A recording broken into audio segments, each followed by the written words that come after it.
always keep going and always stay focused. Because that's the mentality that you have to have, is that it's never finished. It is never finished. If you want to be great, you're going to have to learn to evaluate yourself with integrity. To look at yourself and realize that there are cracks in your armor, and you can feel those cracks. Am I out of balance when it comes to my work, my marriage, my family, my service? Are you able to identify the areas where you've made mistakes and where you've been shortchanging yourself and others? Because if you can do that, you can fix the cracks.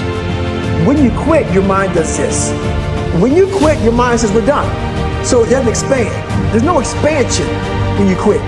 When you say, this sucks, I'm drowning, I'm miserable, I'm suffering, I'm broken, but I'm not going anywhere. What happens to your mind is it does this.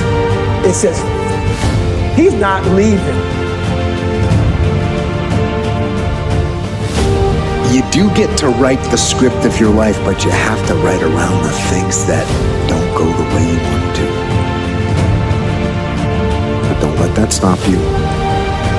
Instead, take ownership and counterattack those things that aren't going the way you want them to by going out every day and getting after them. You better grow up and get to the point as a man that if you ever get beat, you better get beat by somebody that's just purely more talented than you are. You better not ever get beat by somebody because you beat yourself. You have to take advantage of an opportunity of a lifetime in the lifetime of the opportunity. So we got to expand. We got to grow. We got to figure this fucking thing out. So then these compartments in your brain, they have to work. And then you start to engage parts of your mind that you never engaged before. When you're in suffer mode and you say, I'm not going to quit. You're forcing your brain now to operate on a level it's not used to. But then it becomes used to it. And I don't think that it's optional for us to sit on what we have. See, if you're sitting on what you have, what you've been given, I think everybody's been given something to bring to the planet. That only you can do that. Only you can perform that. Only you can initiate that activity. And if you don't do that, if you're not filling in your life with your life work or your mission, then there are gaps in your life.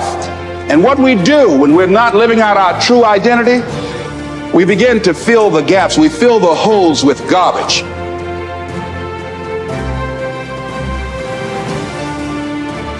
If you don't face reality, you can't fix it. If you don't face your past, you can't learn from it.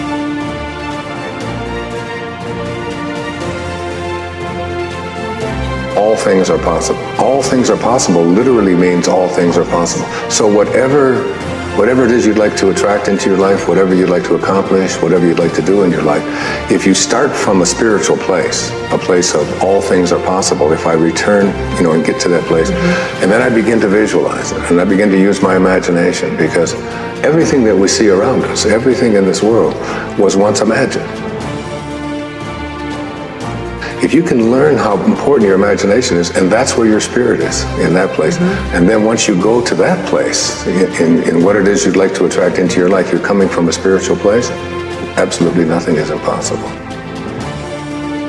And we can thrive under the difficult conditions that make up our lives, and we can resist the malevolence that entices us. That's within our power, and we don't know the limits to that. And we also know that it's better we all know this, that it's better to live courageously than cowardly. Everyone knows that. We know that you should pick up your damn responsibility and move forward. Everyone knows that. It's part of our intrinsic moral nature. You could be in the best place and be absolutely miserable. You can live in a palace and be horrendously miserable. You can live on the street and be exuberantly joyful. Both are possible. So your experience of life is where your destiny is, because it's your experience of life that determines the quality of your life, not where you are, where you're going, what you're doing. No, these things are only socially relevant. They are not existentially relevant. Existentially for you as you sit here, what is your experience of life? How profound is it? How pleasant is it? How wonderful is it? This is all that determines. This destiny 100% you can take charge of this, because human experience is caused from within. Pain and pleasure, joy and misery, agony and ecstasy happens from within us. So when it is happening from within us, at least what is happening from within us must happen my way. Everyone knows that you wake up at 3 in the morning when you've let your life go off the rails, and that you berate yourself for your uselessness and your cruelty and your failure to take the opportunities that are in front of you. And if you were the master in your own house, in some sense, the captain of your own destiny, if there was no intrinsic nature, well, that would never happen. You'd just let yourself off the hook. There'd be no voice of conscience tormenting you. You have to lose your fear of failure. Failure is part of the process. People who never fail never try. If I'm going to fall, I don't want to fall back on anything except my faith. I want to fall forward. Reggie Jackson struck out 2,600 times in his career, the most in the history of baseball. But you don't hear about the strikeouts. People remember the home runs. Fall forward. Thomas Edison conducted 1,000 failed experiments because the 1,001st was the light bulb. Fall forward. Every failed experiment is one step closer to success.